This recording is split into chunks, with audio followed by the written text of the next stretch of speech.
வணக்கம் ஃப்ரெண்ட்ஸ். மார்கழி மாதம் முடிய போகுது. இன்றைக்கி கடைசி வெள்ளி. மார்கழியில் கடைசி வெள்ளி வந்து எல்லா வேலைகளும் காலையிலே நேரத்தையே வீடெல்லாம் கழுவி விட்டு எல்லா வேலையும் முடிச்சாச்சு. இன்றைக்கி வந்து காலையில் விளக்கு ஏற்றலை, கொஞ்சம் முடியலைங்கிறனால ஏற்றலை. இப்போ சாயந்தரம் ஏற்றுறதுக்கு எல்லாம் ரெடி பண்ணி வச்சாச்சு, வச்சுருக்கோம். சாயந்தரம் ஏற்றுறது இன்றைக்கி இப்போ பச்சை பட்டாணி கூட்டு வைக்கிறதுக்கு பச்சை பட்டாணி இருந்தது, நல்லா உரித்து கழுவி எடுத்து வச்சாச்சு. அதோட ஒரு வெங்காயம், பெரிய வெங்காயம் நல்லா நீல வாக்கில் நறுக்கி வச்சுருக்கேன். 3 தக்காளி எடுத்து வச்சுருக்கேன். தக்காளி கூட 2 போட்டால் தான் நல்லாயிருக்கும். ஏன்னா பச்சை பட்டாணிக்கு இந்த மாதிரி போடுறதா ஒரு தக்காளி போட்டோம்னா நல்லா இருக்காது. இதுக்கு உருளைக்கிழங்கு இன்றைக்கி போடலை.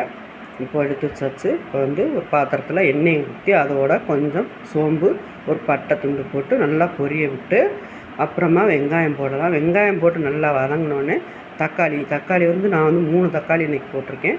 நல்லா அதையும் போட்டு நல்லா வதங்க விட்டு அப்புறமா இஞ்சி பூண்டு விழுதையும் போட்டு நல்லா பச்சை வாசனை போக வரைக்கும் வதக்கி எடுத்துகிட்டு பிறகு பச்சை பட்டாணி அதையும் உரித்து கழுவி வச்சுருக்கோமா, அதையும் போட்டு நல்லா வதக்கி எடுத்துருவோம். வதங்கினோடனே கொஞ்சம் நேரம் மூடி போட்டு வச்சோம்னா தக்காளி சாறு எல்லாம் சேர்ந்து நல்லா இறங்குனா பச்சை பட்டாணியோட ஜூஸ் மாதிரி நல்லாயிருக்கும்.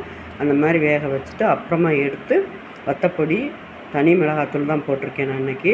சீரகத்தூள், மல்லித்தூள், கரம் மசால் பவுட்ரு எல்லாம் போட்டு வேக விட்டு மூடி போட்டு கொஞ்சமாக தண்ணி போட்டு மூடி வச்சாச்சு.